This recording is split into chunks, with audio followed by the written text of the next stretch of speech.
Good evening, I'm Dennis Ward. Welcome to this special edition of APTN National News and a special edition of our Truth and Politics panel. Tonight we're looking back on some of the biggest stories and some of the undercovered stories of 2025. And we'll be breaking out the crystal ball to look ahead to some of the issues we'll be watching for this year.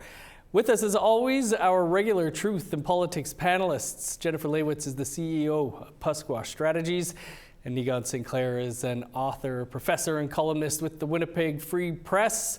Jen, we'll start with you, and we knocked out 49 Truth and Politics panels in 2025, covered a lot of ground.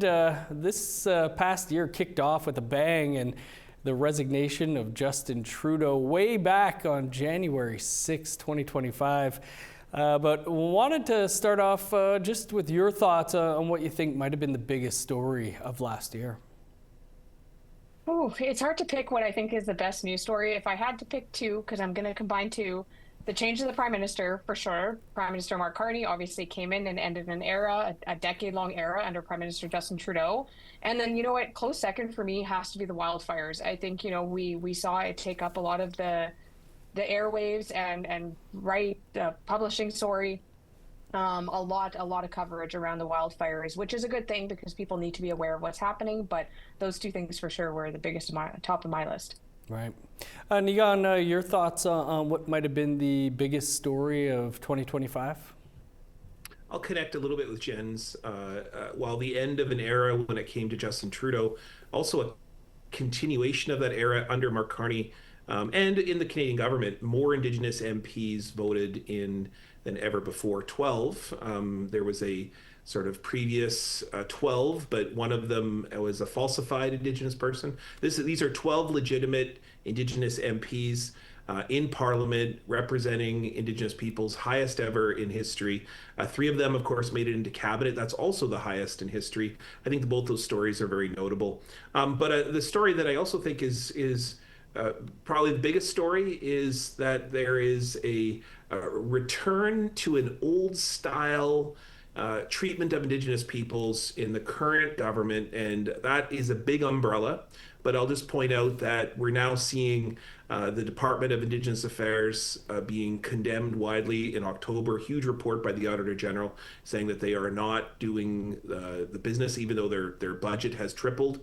And then, of course, this commitment to saying reconciliation is now back to boil water advisories and housing. That's the kind of stuff we saw under Stephen Harper, where none of that is reconciliation. Reconciliation is taking serious steps towards implementing Indigenous rights, recognizing the theft of Indigenous lands. And the fact is that we have to change this country systemically.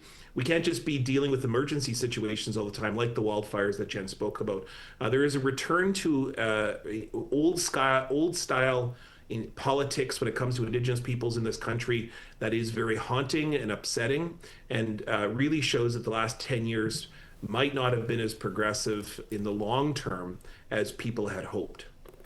Like I said, Jen, we covered a lot of ground here on the panel. You can go to our APTN News YouTube page to watch about 10 hours worth of last year's panels or download them as podcasts. But Jen, what do you think was the most undercovered story of 2025?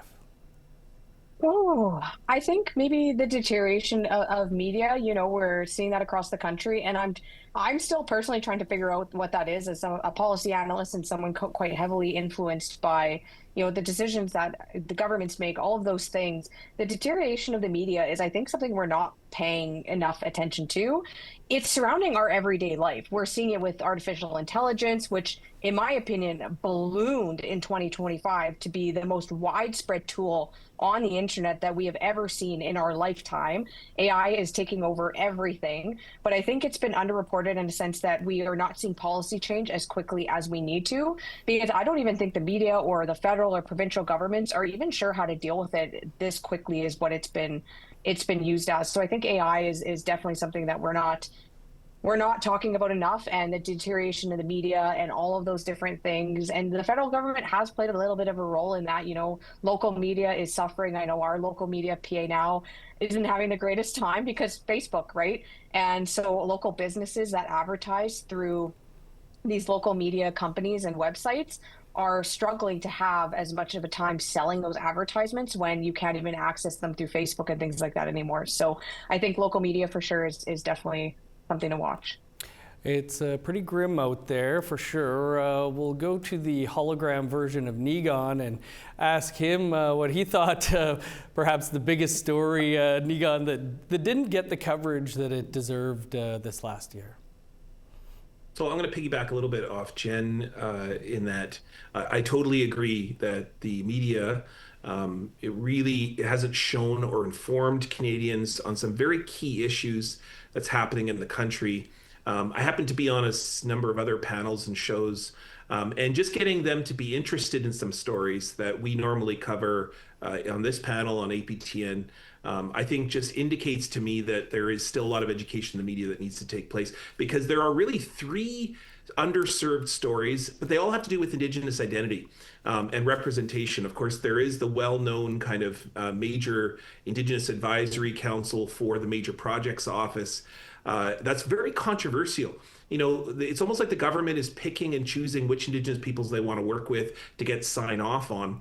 And that leads to the really big issue, which is almost completely not covered by anyone other than people on this channel, is the issue around Métis identity in the country, and the fact that there is this massive group in Ontario, the Métis Nation of Ontario, who have recognized communities which have been widely condemned by virtually every single researcher, every single First Nation in Ontario. And then, of course, Métis, the Manitoba Métis Federation, the birthplace of Métis people, say that they are not Métis people who do not have historical claims to Métis identity. But yet there's a persistent kind of claim. And if the government then recognizes, which is what they did, recognize the Métis claims in First Nations areas, now they have somebody that they can work with, and that who owes them some, we won't say favors, but we'll say owes them their recognition and maybe more favorable to work with when it comes to resource projects. And then thirdly, we have this huge issue with Bill S2. Bill S2 is, of course, cutting off the second generation cutoff in Section 6 of the Indian Act, which would bring in about 250,000 people who have lost their Indian status, therefore being able to access treaty and Indigenous rights. And that 250,000 people would then be able to have not their identity questioned. They would be involved on First Nations. We'd have this big issue of whether First Nations will willingly accept them, or what is the role of First Nations in making their own membership. My whole point is that those three issues around Indigenous identity, which all talked about this year, are underserved stories, but they are pivotal. They billions of dollars of impact, and then on top of that, would really problematize a lot of the ways Indigenous peoples are both seen, represented, and then who represents us in conversations with government or in pop culture. Good issues to point out there for sure. We're going to really break down some of the big issues and stories of 2025 here, but we just need to step out for a quick break, and then we'll continue the conversation here on this special Truth and Politics version of your APTN National News. Stick around.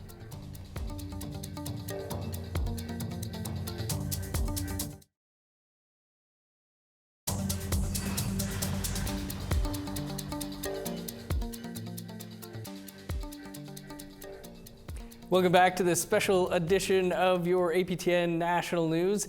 A full half hour with our Truth and Politics panelists, Jennifer Leywitz and Niigaan Sinclair, as we look back on 2025 and look ahead to this brand new year. Well, Niigaan, this time last year, as we mentioned, we had a prime minister who was just about to announce his resignation. For a while there, it almost appeared certain that the Conservatives would likely form government. We had an election, the first Indigenous Minister of Indigenous Affairs, major projects, on and on. What are some of the memorable things in Ottawa and federal politics for you in 2025? Well, I mean, you can't really, not quite in Ottawa, but certainly the shadow that is cast over Ottawa. You can't underplay the election of Donald Trump in the United States, the impact that that has had on Canadian politics. And we're seeing that impact in Indigenous communities. The rush at the end of this year for Canada to create agreements, memorandums with Alberta, and then this forthcoming one in the kind of last moment of 2025 that will be with Ontario. Both of those have deep impacts on Indigenous communities.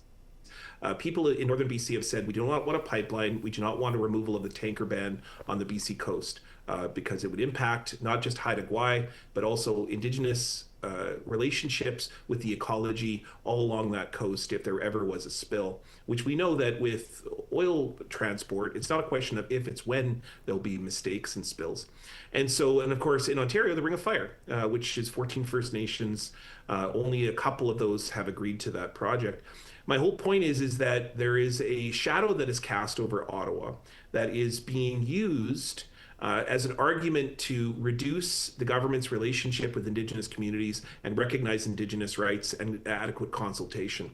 And that is being sort of treated as yet again during, as I said in the last segment, kind of a return to an old style treatment of First Nations, Métis rights, Inuit rights, that going back to kind of a hindrance to the national economy.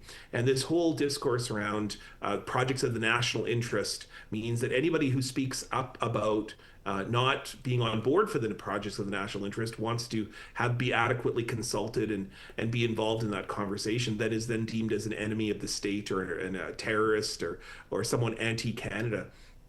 That is a really concerning issue that I think is just permeating throughout Ottawa.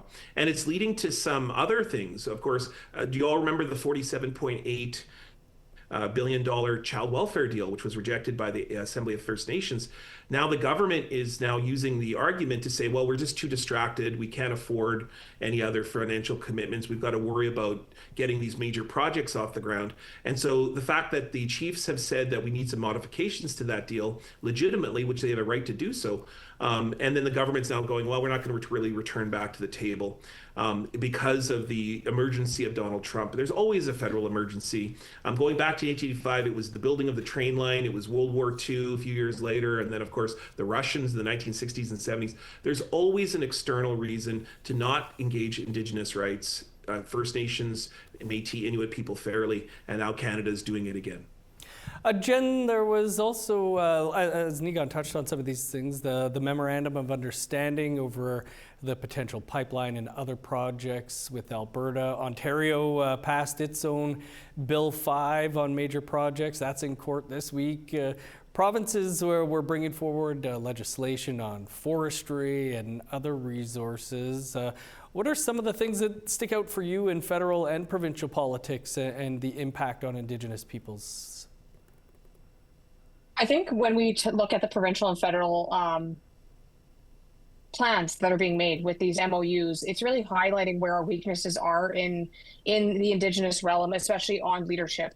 You know, Bill C5, I don't think any of us should have been shocked. You know, we know that Carney's an economist. We know that he was going to want to see projects and things move forward that stimulate our economy in this country. We are now seeing a Harper era level of project movement, especially with that MOU with Alberta. I'm a little bit concerned in Saskatchewan, I'm not going to lie, seeing the FSIN not show up strongly on Bill C5, and now there potentially being another MOU coming. I work with several chiefs. That's one of the main questions I've been asking. Are you hearing anything? What's happening with representation? Where are we? Are we ready to fight and have these conversations, and not necessarily fight to be against any projects that come, but fight to be equitable partners and fight to be consulted and to offer our consent on what is or isn't supposed to happen in our territories. And a lot of this goes back to duty to consult. How strong are we in those areas? Treaty 4, Treaty 6, all of these different areas. But at the same time, when we were seeing things like Bill C5, we were also seeing, you know, FSIN, that is the lobbying organization that represents 74 First Nations, were plastered across the media because of the forensic audit that came out and the $34 million questionable spending, hanging overhead. What are we doing to actually strengthen our bodies so that we're not just taken seriously amongst ourselves? Because that is one thing as Indigenous people, we need to remember, that we might have respect or we might appreciate or be friends with leaders, but how seriously are we also taken outside of just these organizations? Because those organizations aren't just there to lobby themselves to us. They're there to lobby for us at a national level. So FSIN, AFN, all of these bodies, I think Bill C5 really blew that open on the strengths and weaknesses that we have. And my hope is in 2026 that we see a little bit more on the ground boots when it comes to representation. Well, Jen, yeah, like you say, on that note, things weren't always that rosy with Indigenous politics in 2025. First Nations leaders in Saskatchewan were speaking out about the financial audit there. Métis Nation Saskatchewan has its issues. Métis Nation BC removed its leader. Métis National Council and Métis Nation Ontario lost a big court case. There were lots of allegations and charges laid before and after contested elections. Former APTN National Chief Roseanne Archibald revived her fight. Niigaan, what stood out for you in Indigenous politics this year? Well, I mean, you certainly listed off a whole lot of scandals, and in my list here, I had most of those. I guess the one thing that we really haven't talked about is in the midst of all of that turmoil, in the midst of all of that conflict, and the fact that we see the big issue of governance, and Jen certainly spoke about it just a minute ago. You also see these little pockets of excitement in governance and leadership. You saw this year the election of the youngest First Nations chief ever recorded in memory, 25-year-old Trishelle Bunn in Manitoba as a young chief. And now I know Trishelle, she went to the university where I teach at. These young people are coming up with ideas, innovations, creative ways of leading that are just simply exciting, and they aren't accepting the status quo.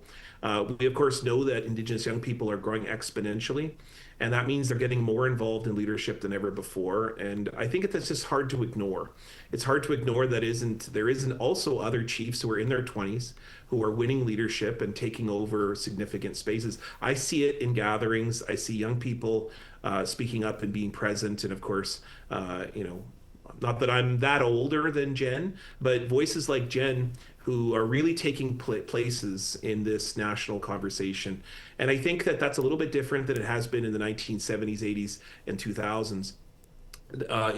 In that period, you see a lot of older people who are picking up that and taking up a lot of space. Seeing the young people take up that space. And that brings me, of course, to the situation of Manitoba. We have a First Nations premier of a Canadian province in Manitoba, where I work and where I live. And it hasn't been in any ways a disaster like people may have foretold and said First Nations leaders are corrupt and not capable of handling all of the international issues. We see Wab Kinew, who at one point when the resignation of Justin Trudeau took place, was literally one of the two main Captain Canadas in the country alongside Doug Ford, constantly on every single news show, being covered by things like CNN and internationally by the BBC. And then has really become an innovator when it comes to dealing with First Nations and Indigenous rights in Manitoba, turning to First Nations and saying, tell us how you want to be recognized. We're not going to go by the traditional, you're this from this geographical space, you're from this organization. Come up with your own organization. And the Indigenous Advisory Council that they're talking about has said that we're going to be representing cultural groups, not just hand-picking like Mark Carney did, who I want to work with. You have to then pick amongst cultural groups, the Lakota, Dakota, and Dakota peoples, the Anishinaabe peoples, the Cree peoples, say who your spokesperson will be. That's never been seen before. And I think that in First Nations politics in the country, that is a pretty interesting development that's happening in 2025. Yeah, a little later in the show, we'll be unveiling how old we'll all be turning this year. But Jen, just quickly, your thoughts on the state of Indigenous governance and leadership in 2025. Well, I think we have, some big changes on the horizon. Many people know my proficiencies in Indigenous governance, so I spend every day of my life figuring out ways to innovatively rebuild our governance systems, because that's an area that we're up against. We have our traditional ways of knowing, our traditional ways of governing, but we have innovation right in front of us now, and it's just there, and we have to adapt to it. I've even given nations examples that things that we didn't traditionally talk about in our governance systems that we now have to address is things like disability inclusion. As someone that lives with a disability, what are we doing now? I've walked into band offices that have no accessibility measures in place because it just wasn't something we addressed on a high level. And so that's my hope in 2026 is we see more of that. And we see a little bit more innovation. And I think with us seeing young chiefs, especially a 25-year-old woman that was elected, people are ready for that change, and they're ready to see that innovation and those changes come to the forefront. So I'm excited. Okay, we're going to move to 2026. We just have to step aside for one last break on this special edition of APTN National News. When we come back, we'll look ahead to this new year, and Nigan and Jen will tell us what they'll be watching for. Stick around.